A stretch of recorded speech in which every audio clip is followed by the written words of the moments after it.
వంశాలు శపించబడ్డాయి.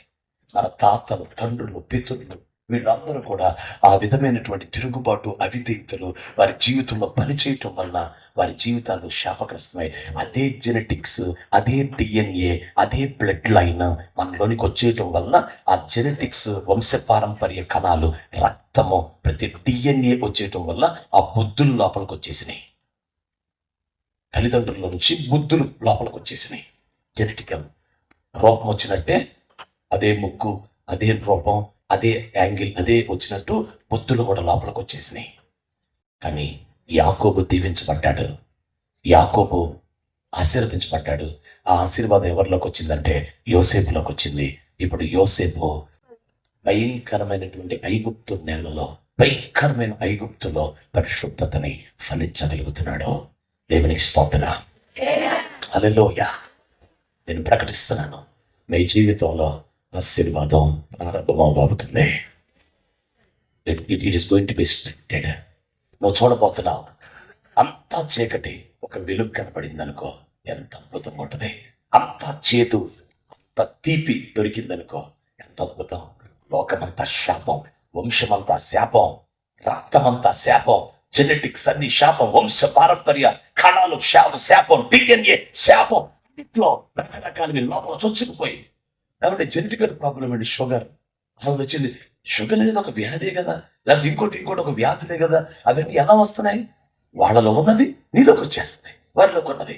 మరి యేసుక్రీస్తు రక్తములో, యేసుక్రీస్తు నామంలో నువ్వు బాప్తిస్మం పొంది, యేసుక్రీస్తు రక్తంతో నువ్వు కడగబెడితే అవన్నీ రాకూడదు కదా. మరి ఎందుకు వస్తున్నాయి?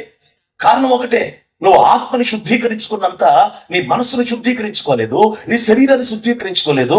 మనస్సు, శరీరము కడగబడవలసినంత కడగబడలేదు, జరగవలసినంత యుద్ధం జరగలేదు, వెళ్ళగొట్టబడవలసిన రోగాలు వెళ్ళగొట్టబడలేదు, దెయ్యములు వెళ్ళగొట్టబడలేదు, బుద్ధులు వెళ్ళగొట్టబడలేదు, ఆ స్వభావం వెళ్ళగొట్టబడలేదు, అది వెళ్ళగొట్టబడలేదు. యేసునామం ఆత్మ మీద ఉపయోగించినంత, యేసునామం విశ్వాసం ఉంచినంతగా మనస్సు మీద, శరీరం మీద నువ్వు ఉంచలేదు. కాబట్టి ఈ మనస్సు, ఈ శరీరమే లోపలున్న నీ ఆత్మ మీద ఆధిపత్యం చేస్తూ, ఏలుబడి చేస్తూ, చేసుకోవాలన్నా చేయనివ్వదు, రక్తంలో ఉండాలన్నా ఉండనివ్వదు, పరిశుద్ధంగా ఉండాలన్నా ఈ మనస్సు ఉండనివ్వదు, ఈ శరీరం ఉండనివ్వదు. లోపలున్న ఆత్మ జీవుడు, అయ్యో నేను నమ్మకంగా ఉండాలి, యథార్థంగా ఉండాలి, పరిశుద్ధంగా ఉండాలి, నీతిగా ఉండాలి, బతకాలి అని తప్పిస్తూ ఉంటాడు లోపల. కానీ ఈ మనస్సు ఒప్పుకోదు, ఈ మనసు అడ్డుపడిపోద్ది, శరీరం అడ్డుపడిపోద్ది. అదే శాపము. ఇప్పుడు ఈ మనస్సులో ఉన్న ఆటంకాలు, ఈ శరీరంలో ఉన్న ఆటంకాలు ఎవరి జీవితంలో తగ్గిపోతాయో, అప్పుడు ఈ ఆత్మ మనస్సు మీద ఏలుబడి చేస్తే, ఈ ఆత్మ శరీరం మీద ఏలుబడి చేస్తే, దాని పేరే పౌలు ప్రకటించింది విశ్వాస సంబంధమైన మంచి పోరాటం. చప్పట్లు కొడుతూ it is a good fight. ఆమేన్. హల్లెలూయా. హల్లెలూయా. మీరెవరో ప్రార్థన చేసుకోవట్లేదని పలకట్లా, చేయాల్సిన ప్రార్థన చేసుకోలేదు. ఇప్పుడు ఆలకించండి. నేలంతా శపించబడితే, ప్రతికూల పరిస్థితులుగా ఉంటే అక్కడ కూడా ఆశీర్వాదం, అక్కడ కూడా ఒక దీవెన, ఆ చేను కూడా ఆ దీవించబడి ఆకాశం మంచి అక్కడ పడి భూమి సారం ఇవ్వగలిగితే అది ఆశీర్వాదం. హల్లెలూయా. అందుకే యేసయ్య అన్నాడు, మీరు లోకానికి వెలుగు అన్నాడు. అంటే ఏమిటి? లోకం అంతా చీకటి, మీరే వెలుగు. మీ లైట్ దగ్గరికి వచ్చి వాళ్ళు పనులు చేసుకోవాలి, నీ లైట్ దగ్గరికి వచ్చి వాళ్ళు అన్నం తినాలి, నీ లైట్ దగ్గరికి వచ్చి కూర్చోవాలి, నీ లైట్ దగ్గర నీ దగ్గరే ఉండాలి. వాళ్ళు అమ్మ అక్కడ ఉండలేకపోతున్నాం. ఎవరు చీకట్లో ఎంతసేపు ఉండగలరు? కానీ మీ ఉప్పులూరులో చాలా మంది చీకట్లో ఉంటున్నారు, లైట్ దగ్గరికి రాట్లా. కారణం ఏంటి? అసలు నువ్వు లైటే కాదుగా. నువ్వు లైట్ అయితే ఎత్తుకుంటావు, ఈగలు వచ్చేస్తాయి, దోమలు వచ్చేస్తాయి, పురుగులు వచ్చేస్తాయి, రకరకాలు వచ్చేస్తాయి, లైట్ ఎత్తుకుంటూ వచ్చేస్తాయి, అక్కడే తిరుగుతుంటాయి, అక్కడే బతుకుతుంటాయి. ఎంతమంది చీకట్లో ఎంతకాలం ఉంటారండి? కరెంట్ పోతే ఉండలేరు, బయటకు వచ్చేస్తారు, లేదా లైట్ వెలిగించుకుంటారు. కానీ చీకట్లో ఉండిపోతున్నారు ప్రజలు, ఉండిపోతున్నారు వాళ్ళు. ఎందుకు? సరైన వెలుగు కనపడలా, సరైన లైట్ కనపడలా. మీ వెలుగును అనే సత్క్రియలు వారి ఎదుట ప్రకాశింపనీయుడి. చప్పట్లు కొడుతున్నాయి. సత్క్రియలు ప్రకాశం. ఎప్పుడైతే ఆ సత్క్రియ నుంచి వస్తుందో, అమ్మా మీ అమ్మాయి ఏంటమ్మా అసలు ఎవ్వరు ఇంకా చూడదు, వెళ్ళి ప్రయత్నం చేసుకుంటది, మరి పవిత్రంగా అందరికి గౌరవిస్తుంది, లోపడుతుంది. ఏంటమ్మా అంత పరిశుద్ధంగా ఎట్ట బతుకుతుందమ్మా, ఏం జరిగింది అని రావట్లా, అడగట్లా. మీ అమ్మాయి సంగతి ఏంటమ్మా అసలు చెప్పమ్మా. అమ్మాయి అసలు మాట ఏంటలేదు, నా జుట్టు పట్టుకుని లాగుతుంది. మొన్న అన్నం తింటా తింటా ముఖం మీద వేసింది అన్నం. ఇంకేమన్నంటే ఏమంటే చచ్చిపోతా అంటదంట. చచ్చిపోతాను కానీ ఒక బీపీ ఎంత డౌన్ అయిపోయి, వద్దులే బతుకువే, బతుకుతాను చంపే, నువ్వు చచ్చిపోవద్దు, నువ్వు బతుకుతా ఉంటూ నన్ను చంపే. మరి మీ అమ్మాయి ఏంటమ్మాయి అంత అంత మంచిగా ఉంటుంది, నీ మాట ఎలాగంటుంది? వెలుగు దగ్గరికి రాట్లా. లోకానికి వెలుగు, మీరు లోకానికి ఉప్పు. ఉప్పు దగ్గరికి రాట్లా. మా దగ్గర సారం లేదమ్మా, రుచి లేదు, సంతోషం లేదు, ఆనందం లేదు మా బతుకుల్లో. మీరేంటి అంత రుచిగా సంతోషంగా ఉన్నారు? అది ఎట్లా? మీ దగ్గర అంత ఆనందం సంతోషంగా మీరు అంత నిరీక్షణ కలిగి ఉన్నారు ఏంటి అసలు? అంత విశ్వాసం కలిగి మీరు ఏంటి ఎప్పుడు ముఖం అంతా నవ్వుతానే ఆనందంగానే ఉంది. మా బతుకులు ఏంటి ఆనందం రాసినట్టు ఎట్లున్నాయి మా ముఖాలు, నీ ముఖం ఏంటనే ఎట్లా ఉంది, నువ్వు ఎందుకు ఇంత ఆనందంగా బతుకుతున్నావు, అసలు ఎలా బతుకుతున్నావు, ఆ రుచి ఏంటి అని అంటే అప్పుడు నువ్వు ఉప్పుగా వాళ్ళకి కనపడ్డావని అర్థం, నువ్వు వెలుగుగా కనపడ్డావని అర్థం. నిమిషపడింది, చీకటి కమ్ముకున్నది. అడవి రోజుల్లో చివరి రోజుల్లో జరగాల్సిన ఒక ఉద్యమం, రావలసిన ఒక గొప్ప ఉద్యమం ఏంటో తెలుసా? ఒక రివైవల్. లేమో దేశమో వెలుగు నీ యొద్దకు వచ్చి ఉన్నది. వెలుగు నీ యొద్దకు వచ్చి ఉన్నది. వెలుగు చూడండి, చూడము భూమిని కట్టిక చీకటి కమ్ముచున్నది, జనములను చీకటి కమ్ముచున్నది. అయితే నీ యెహోవా మహిమ నీ మీద ఉదయించుచున్నాడు. నావే చూడండి, జనములు నీ వెలుగునకు వచ్చేదరు. చప్పట్ల కొడుతూ వచ్చేదరు, వెలుగునకు వచ్చేస్తారు. వచ్చేస్తారు, వెతుక్కుంటూ వచ్చేస్తారు.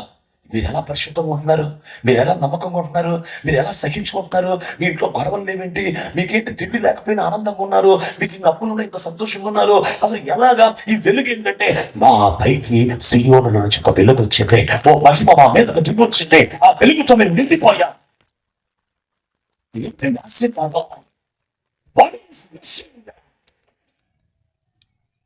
ఆశీర్వాదాన్ని పిల్లల్లో చూడాలి. పరిశుద్ధత అనే రూపంలో, విధేయత అనే రూపంలో, నీతి అనే రూపంలో, భయభక్తులు అనే రూపంలో, తగ్గింపు అనే రూపంలో దేవుని స్వరూపమే ఆశీర్వాదం. ఆ ఆశీర్వాదం మన పిల్లల్లో కనపడాలి, మన కుటుంబంలో కనపడాలి, మనలో కనపడాలి. చాలా మంది పెళ్లి సంబంధం చూడమ్మా, మా అబ్బాయి ఇంజనీరే, సాఫ్ట్వేర్ ఇంజనీర్, అమ్మాయి కూడా సాఫ్ట్వేర్ ఇంజనీర్నే చూడండి. ఎందుకంటే ఇద్దరు రెండు చేతులతో సంపాదించుకుంటే పిల్లలు హాయిగా తింటారు, చక్కగా తిని వాళ్ళు కుర్చీలో పట్టనంత లావు అయిపోతారు, వాళ్ళకి ఒబెసిటీ వచ్చేస్తుంది. వాళ్ళు నడవలేకున్నప్పుడు నేను చచ్చిన తర్వాత మా అమ్మాయి లేపదు నన్ను, ఎందుకంటే ఆమెనే లేపలేము, ఇంకేం లేపుతాం, నన్నేం చూడదు. అమ్మ నువ్వు నాకు చేసి పెట్టవే, నేనేం చేసి పెడతా నీకు అసలు అని పాపం లావు అయిపోద్ది. దీంతో పాటు తల్లిదండ్రులకు భయం ఉండదు, దీంతో పాటు సేవకులు భయం ఉండదు, సంఘానికి రారు, దేవుని సన్నిధిలో గడపరు, ఉద్యోగం అండి అని బతుకుతారు.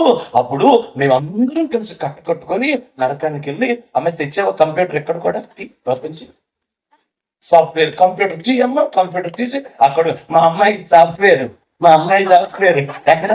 నరకంలో. మీకు సంగతి తెలుసా? ఈ భూమి మీద మారు మనసు రాకపోతే ఖచ్చితంగా పాతాళంలో ఫస్ట్ వచ్చేది మారు మనసు. చాలా మంది పాతాళానికి వెళ్తే అమ్మో అగ్ని, నరకం, అగ్ని అని అనుకుంటున్నారు. అది ఉండదు. ఫస్ట్ అక్కడికి వెళ్ళగలడు, దాగు కారిపోతుంటాయి. వచ్చాను, నాకెలా తెలుసు? నేను చూసి వచ్చానా? నాకెలా తెలుసు అంటే, ధనవంతుడు అడుగు పెట్టగానే అడిగి ఏమొచ్చేసింది మనకేం తెలుసు. మంది పాతాలు బట్టి అగ్ని ఆడదు, పురుగు చావదంటే అమ్మాయి అక్కడ అంట అసలు చర్మం ఊడిపోతా ఉంటది అంటే, ఇలాగా ఊడిపోతా అంటే అదంతా ఉట్టిదే, అది కాదు. అగ్ని ఆడదు, పురుగు చావదు. అక్కడికి అడుగు పెట్టగానే మారు మనసు వస్తుంది. కానీ దేవుని కృప లేని సమయములో రక్షణ. ఏ సుఖం, ఏ సుఖం. ఒక ఆయన నాడు ఇంగ్లీష్లో మాట్లాడాడు ఈ మాట ఏమనంటే, the repentance in the absence of mercy of God, the absence of grace of God. Grace absence లో ఉన్నా అక్కడ లేదు కృప. కృప లేని కాలంలో ఇంటి మారుమనసు వచ్చింది. ఏషావు ఆశీర్వాదం పొందగోరి ఎంత శ్రద్ధగా వెతికాడో, అయినా కన్నీళ్లతో వెతికాడంట. అయినా అది అతనికి దొరకలేదు.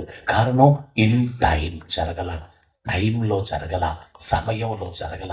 నీకిచ్చిన సమయంలో అది జరిగితేనే జరగల. పిల్లలు ఉద్యోగాలని, డబ్బని, సంపాదనని వద్దా? కావాలి. మన పిల్లలు ఇంజనీర్లు అవ్వాలి, మన పిల్లలు డాక్టర్లు అవ్వాలి, మన పిల్లలు ఐఏఎస్ ఆఫీసర్స్ అవ్వాలి, మన పిల్లలు ఉన్నత స్థాయిలో ఉండి యేసయ్యని మహిమపరచాలి. కానీ ఇవన్నీ చేసేటప్పుడు వారి ఆధ్యాత్మిక జీవితంలో ఆత్మలో ఆశీర్వదించబడిన వాళ్ళు, శరీరములో ఆశీర్వదించబడిన వాళ్ళు, మనస్సులో ఆశీర్వదించబడిన వాళ్ళు అయి ఉండాలి. నా ప్రశ్న, మీరు మనసులో దీవించబడ్డారా? మీ శరీరంలో దీవించబడ్డారా? మీరు ఆత్మలో దీవించబడ్డారా? ఒక వ్యక్తి మారు మనసు రక్షణ పొందితే ఆత్మలో దీవించబడతారు. కానీ మనసులో మటుకు పోరాటాలు ఉంటాయి, శరీరంలో పోరాటాలు ఉంటాయి. ఈ ఆత్మలోకి వచ్చిన నిత్య జీవాన్ని, ఈ ఆత్మలోకి వచ్చిన రక్షణని, ఈ ఆత్మలోకి వచ్చిన దైవ ఆత్మ శక్తిని చేసుకొని మనస్సులోకి నిత్య జీవాన్ని పంపించుకోవటం, మోకాళ్ళ మీద ఉపవాసాలతో దాన్ని పంపింగ్ చేసుకోవటం రావాలి. శరీరంలోనికి నిత్య జీవాన్ని పంపించుకోవటం రావాలి. నిత్య జీవం లోపలికి రావాలి. అప్పుడు ఇక్కడ ఆత్మకి విరోధంగా పనిచేసే దుర్గములు కూలిపోతాయి, ప్రతి చీకటి లయమైపోతే అప్పుడు దేవుడే మనసుకు కూడా రాజు అవుతాడు, శరీరానికి రాజు అవుతాడు, ఆత్మకి రాజు అవుతాడు. అప్పుడు క్రీస్తు ప్రభువుగా ఉంటాడు మన ప్రాణాత్మ శరీరాల మీద. మనిషి తాను ముగ్గురు అయి ఉన్నాడు అనేది తప్పక జ్ఞాపకం పెట్టుకోవాలి. మనిషి ఒక్కడు కాదు, మనిషి ముగ్గురు. మనస్సైన మనిషి, శరీరమైన మనిషి, పైన మనిషి. Soul, body, spirit. Soul man, body man, spirit man. ఈ ముగ్గురు మనుషులు ఒక మనిషిలో ముగ్గురు. Soul man, spirit man, body man. రాకల్లో ఏం జరిగింది? ఈ మూడు యేసుక్రీస్తు రాకల్లో నిందారహితంగా ఉండాలని మీ జీవం, మీ శరీరం, మీ ఆత్మ యేసుక్రీస్తు రాకల్లో నిందారహితంగా ఉండినట్లు కాపాడబడునుగా అంటాడు పౌలు దెస్సలోనిక సంఘంతో 5:23 మొదటి పత్రిక. మీరు తీయొద్దు, నా వైపు చూడండి అంటాడు. నేను పిలిచిన వాడు నమ్మదగిన వాడు కనుక అలాగ చేస్తా అంటే మనిషి సోల్లో, మనస్సులో ఫ్రీ అవ్వాలి. నాకు ఆలోచనలు వచ్చేస్తాను, జగన్ చుట్టూ పీకేసుకోవాలనిపిస్తుందండి. ఐఎమ్ వెరీ సారీ,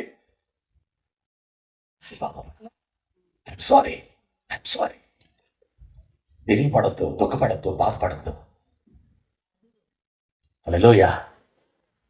డాక్టర్ గారు నేను డయాగ్నోస్ చేసి ఐఎమ్ సారీ క్యాన్సర్ వచ్చింది మీకు అని చెప్పకపోతే ఆడేమైపోతాడు?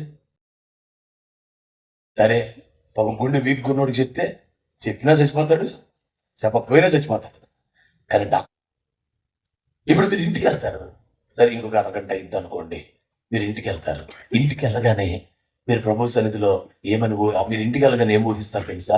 6 గంటలకు వెళ్ళానమ్మాయి, 11ంటికి వచ్చాను. నేను ఎక్కడున్నాను? దేవుని సన్నిధిలోనే. కాబట్టి ఈ రాత్రి ప్రార్థన చేసుకోకపోయినా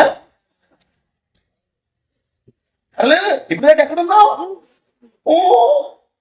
అంటే దానికి దీర్ఘాలు, సన్నయ్య నొక్కులు,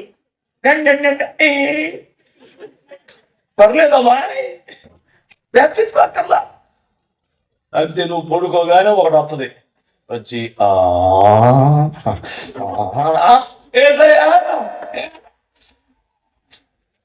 మేకలు పట్టుకుంటుంది, నేను పడిపోతాయి. హల్లెలూయా.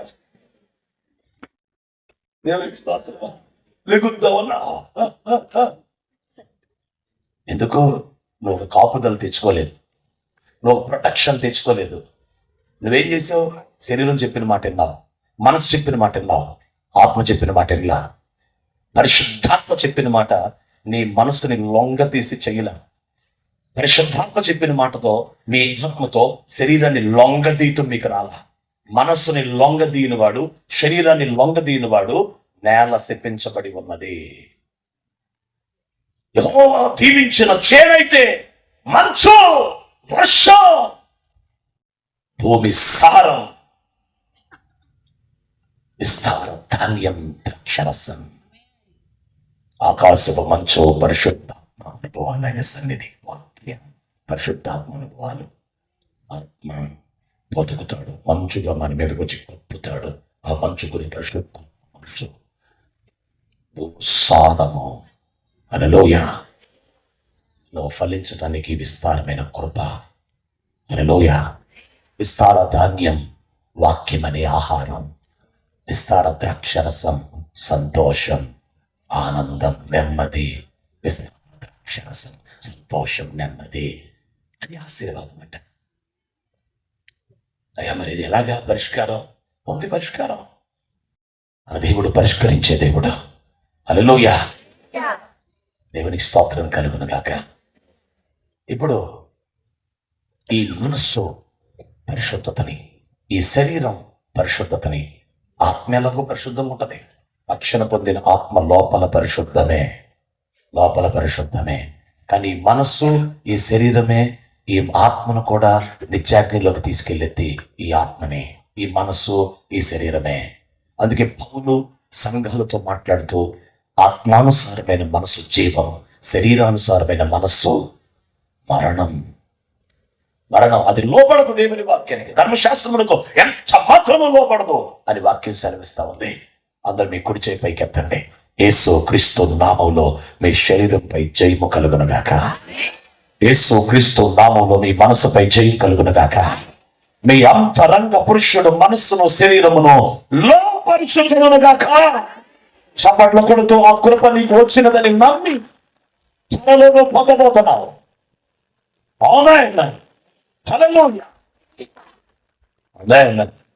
ఈ ట్రయాంగిల్లో పోరాటం ఉండకూడదు. అసలు ఆత్మకి, మనసుకి, శరీరానికి మధ్య పోరాటాలు ఉండకూడదు. 3 ఫ్రెండ్స్ అవ్వాలి, స్నేహితులు అవ్వాలి, స్నేహం కుదరాలి. ఆ 3టికి స్నేహం కుదరాలి. కుదిరితే ఎప్పుడు మోకరించమంటే అప్పుడు మోకరిస్తా, ఎప్పుడు ఉపవాసం అంటే అప్పుడు, ఎప్పుడు ప్రార్థన అంటే అప్పుడు. ఈ నేల దీవించబడాలి. యెహోవా దీవించిన చేనుగా మనం ఉండాలి. అక్కడ భూసారం ఉంటుంది, మరి మిగతా చోట గచ్చ పొదలు, ముండ్ల తుప్పలు. అమ్మా, గచ్చ పొదలు, ముండ్ల తుప్పలు ఉంటే జరిగే నష్టం ఏంటో తెలుసు. నావేం చూడండి, ఒకవేళ నేల ఇంకా శాపంగానే ఉందనుకో, గచ్చ పొదలు, ముండ్ల పొదలే పడతాయి.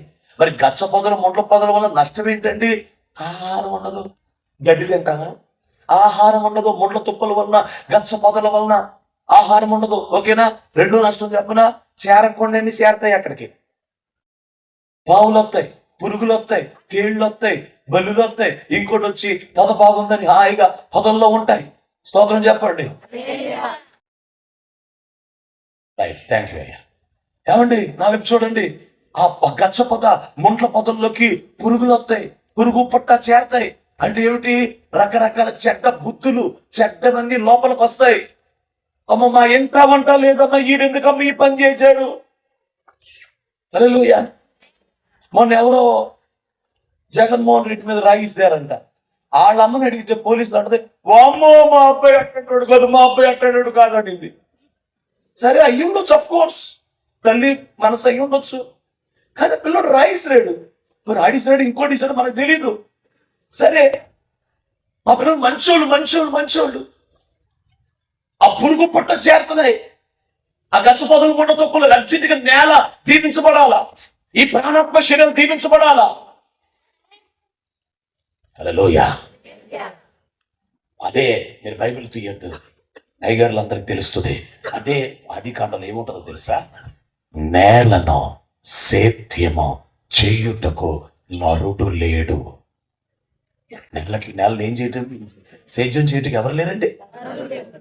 కానీ నేను ప్రకటించను, ఈరోజు నేలను సేద్యము చేయుటకు దేవుని ఆత్మ నరులలోకి వచ్చాడు. చదువులో కొడుతూ దేవుని సేవకుల్లోకి వచ్చాడు. నేలను సేద్యము చేయుటకు ఆత్మ నరులలోకి వచ్చాడు. ఇప్పుడు సేద్యము చేయుటకు నరుడు ఉన్నాడు. ఇప్పుడు చూడండి, ఏదేను తోటను సేద్యం చేయగలిగిన వాళ్ళు ఎవరో? ఆయన స్వరూపం, ఆయన పోలిక కలిగిన ఆదాములే. ఏదేను తోటను కాయగలిగిన వాళ్ళు ఎవరో? దేవుని స్వరూపం, దేవుని పోలిక కలిగిన ఆదాములే. ప్రతి దైవజనుడు, ప్రతి పిలువబడిన సేవకుడు, సేవకురాలు ఆదాము పొందిన కృప, స్వరూపం, పోలిక ఉంటేనే నేలలో యెహోవా నాటిన చెట్లు వినగా. మరి నేల శుభించబడి ఉండగా ఏదైనా తోట ఒకటే యెహోవా దీవించిన చేయను. హల్లెలూయా. అక్కడ గచ్చ పొదలు, ముట్ల పొదలు లేవు. అక్కడ మంచి చెట్లు, ఆహారమునకు మంచిది. దేవునికి స్తోత్రం కలుగును గాక. హల్లెలూయా. మరి మీ వంశముల్లో, మీ యొక్క జీవితాల్లో, మీ కుటుంబాల్లో పరిశుద్ధత, నీతి, ఏ ఇంట్లో కనపడని పరిశుద్ధత మీ ఇంట్లో ఫలిస్తుందా? ఏ ఇంట్లో, కుటుంబంలో, వంశములో కనపడని నీతి మీ ఇంట్లో? ఎక్కడా కనపడనంత ప్రార్థన మీ దగ్గర, ఎక్కడా కనపడినంత ఉపవాసం మీ దగ్గర, ఎక్కడా కనపడినంత సాత్వికం, దేవుని స్వభావం మీ దగ్గర, మీ ఇంట్లో, మీలో కనపడితే అది ఆశీర్వాదం. అలా ఆశీర్వదించబడిన వారులారా, రండి, తండ్రి రాజ్యాన్ని స్వతంత్రించుకోండి. ఆశీర్వాదానికి మీరు వారసులవ్వండి, వారసులవ్వండి. హల్లెలూయా, హల్లెలూయా. ఇప్పుడు అందరూ చూడండి, ఒక వ్యక్తికి మనస్సు మీద జయము కలగాలి అంటే, ఆ మనస్సుని ఎల్లప్పుడూ ఆత్మ చెప్పినట్లు మనస్సు వినాలి అంటే, ముందు మనస్సుని ఖాళీ చేయాలి. మనస్సులో ఉన్న కొన్ని దుర్గాలు పడగొట్టాలి. మనస్సులో ఉన్న చాలా సంవత్సరాలుగా, చాలా కాలంగా మననే పెంచి పెద్ద చేసిన దుర్గాలు కూలిపోవాలి. అంటే ఏంటో తెలుసా? నా వైపు చూడండి. నాకు తెలిసి, అమ్మా నేను దినం దైవజనులు ఏం వాక్యం చెప్పారని అడిగి కనుక్కున్నాను యవనస్తుల్ని, సేవకుల్ని. అయ్యగారు బాబేలు గోత్రం గురించి మాట్లాడారు కదా. నాకు తెలిసి ఆ బాబేలు గోత్రం ఆ రోజు భూమి మీద కట్టారు. ఇప్పుడు అందరి నెత్తిలో ఉంది బాబేలు గోత్రం, అందరి తలకాయల్లో ఉంది బాబేలు గోత్రం. బాబేలును కట్టుకున్నారు చాలా మంది. ఆ దుర్గము కొలిపోవాలి అంటే తండ్రి, కుమార, పరిశుద్ధాత్మలు అక్కడికి రావాలి, తారుమారు చెయ్యాలి. ఆ పని ఆగిపోవాలి, అది కూర్చపడాలి. దేవుని ఎదుట దుర్గములను చాలా కలిగిన ఆయుధములు మేము కలిగి ఉన్నామని పౌలు సేవలో మాట్లాడుతున్నాడు. కొన్ని సంఘంతో దుర్గములను చాలినంత బలము కలవే. ఏమిటయ్యా దుర్గాలు? వితర్కము. ఏమిటా దుర్గములు? యెహోవా జ్ఞానమును ఆటంకపరచు యెహోవా దేవుని జ్ఞానమును అడ్డగించు ప్రతి ఆటంకం అని రాసి ఉంటది. హల్లెలూయా. ఇంకా రాసి ఉంటది ప్రతి ఆలోచన రాసి ఉంటది. హల్లెలూయా. అంటే ఈ మనసులో ఏమైపోయిందో తెలుసా? మీకు ఉదాహరణకు అర్థమేంటంటే చెప్తాను చూడండి. టైం లేదు. దేవునికి స్తోత్రం. మీకు ఇంకా ముగింపులో ఒక 3 విషయాలు, 3 సేవకులను మీ ముందుకు తీసుకురావాలి బైబిల్లో. అప్పుడు నేను ముగించాలి, అలా ఆశీర్వదించబడటం. కానీ ఇప్పటికే టైం అయ్యేపోతుంది. దేవునికి ఒక స్తోత్రం చెప్పండి చేతులెత్తి. హల్లెలూయా. గబగబా వేగంగా చెప్తాను. ఒక అమ్మాయి ఎవరినో ఒకటి ప్రేమించింది అనుకో. ఆ అమ్మాయి ఏమంటారు తెలుసా? పోలీసుల దగ్గరికి వెళ్ళి, మా అమ్మ నాన్న కూడా చచ్చిపోయారు, నాకు లేదు, ఈడే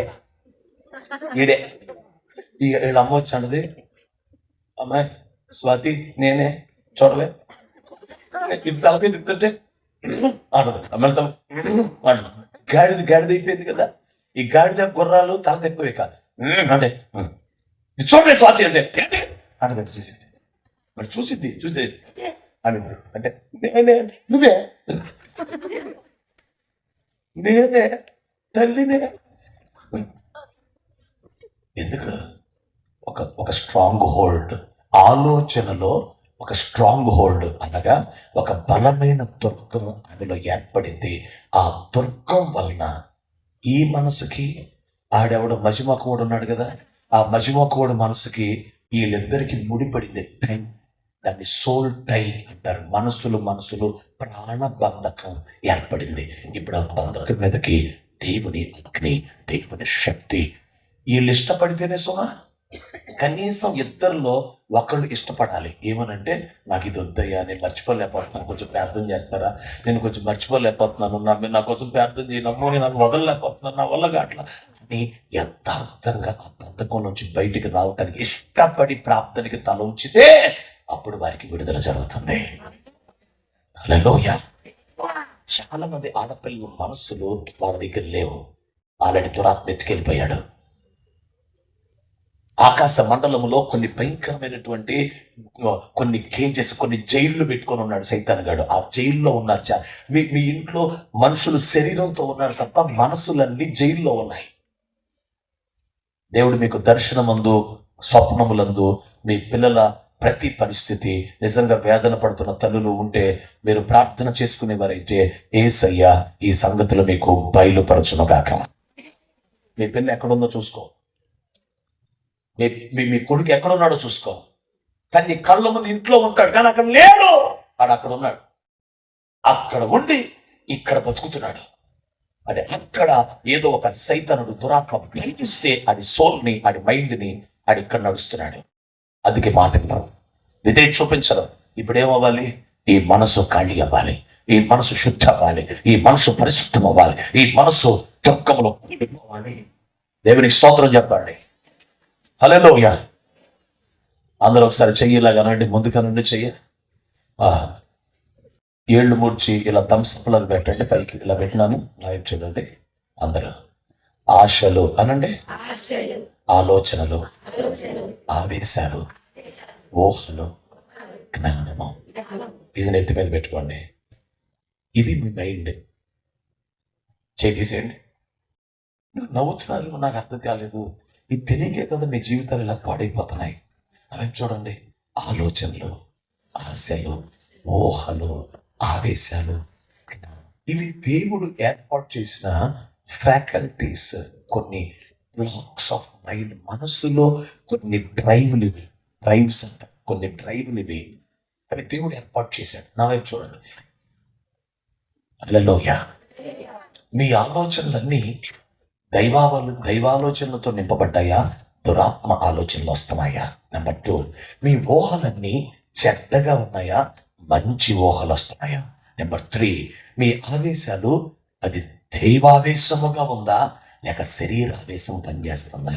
నెంబర్ 4, మీ యొక్క ఆశలు ఏ విధంగా ఉన్నాయి? అవి లోకాశలా, దేవుని ఆశలా? మీ యొక్క జ్ఞానం లోక జ్ఞానమా, దెయ్యాల జ్ఞానమా? ఒక రోజు మా చర్చిలో నాకు యవనస్తుడితో ప్రార్థన చేస్తున్నా నేను. వెంటనే దేవుని ఆత్మ నాకు ప్రేరేపణ ఇచ్చాడు. ఆయన ఒక మాట అడగమని ఒక ప్రేరేపణ వచ్చింది. వెంటనే ఆమెను చెప్పిన తర్వాత, రే నిన్న ఒక మాట అడుగుతాను, ఒక మాట చెప్పరా అన్నా. చెప్పయ్యా అన్నాడు. నువ్వు వయసుకు మించిన పనులు చేస్తున్నావు కదా అన్నాను. అని అడిగి టెన్షన్ వచ్చేసింది. నువ్వు వయసుకు మించిన పనులు చేస్తున్నావు కదా చెప్పు అన్నాను. అంతే, అడిగి పొడుకు మొదలయ్యింది. ఏం చేస్తున్నావు చెప్పరా అని.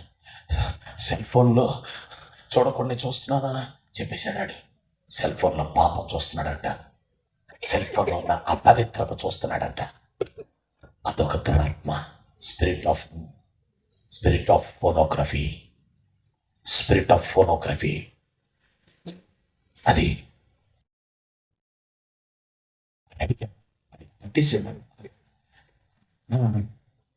వాడి మీద కొంచెం వైద్యం మొదలు పెట్టాను. అడిగి మెల్లగా వైద్యం చేస్తున్నాం. వాడికి జాగ్రత్త, ఇట్లా ఉండి ఇలా ప్రార్థన చేసుకుని ఇలా ఉంది ఇప్పుడు ఎలా ఉంది అని అడుగుతున్నాం. కొంతమందిలో డ్రగ్స్, ఇవన్నీ ఈ ఆలోచనల్లో, ఊహల్లో, ఆశల్లో తట్టుకుపోయి దుర్గాన్ని స్థాపించేసినాయి. ఈరోజు అనేక దుర్గాలు మీ మైండ్లో కొలిపోబోతున్నాయి, అనేక కట్లు ఊడిపోబోతున్నాయి, అనేక సంఖ్యలు తెగిపోబోతున్నాయి, అనేక బంధకాలు తెగిపోబోతున్నాయి. దేవుని అగ్ని శయ్యంలోంచి దిగి రాబోతుంది. చప్పట్లు కొడుతూ మనస్సును దేవుని అగ్ని.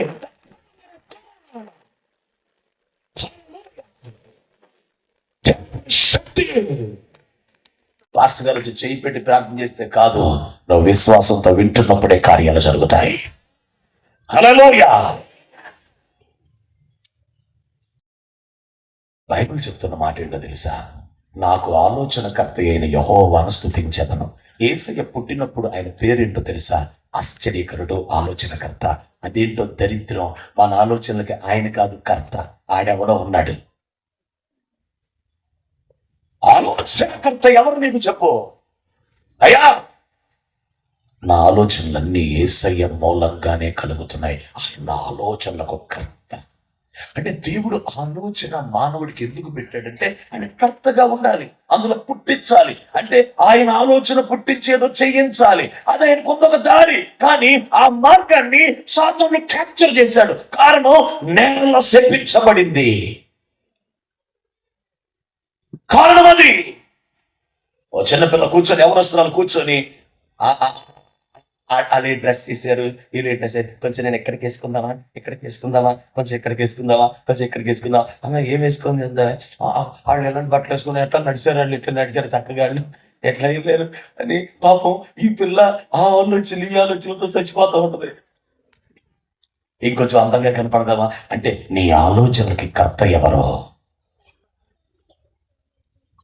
నీకు ఆలోచనలు పుట్టిస్తుంది ఎవరు, నీ ఊహలు ఎవరివి. బైబిల్ చెప్తుంది, అడుగు వాటి కంటే ఊహించు వాటి కంటే అత్యధికంగా చేస్తాను. అంటే ఊహలు కూడా ప్రార్థనలు. అడుగు వాటి కంటే ఊహించు వాటి కంటే, ప్రార్థనలో అడుగుతూ ఇంకా ఊహించటం మొదలు పెడితే అడిగినదే కాదు దేవుడు తీసుకునేది, ఊహను కూడా దేవుడు తీసుకుంటాడు ప్రార్థనగా.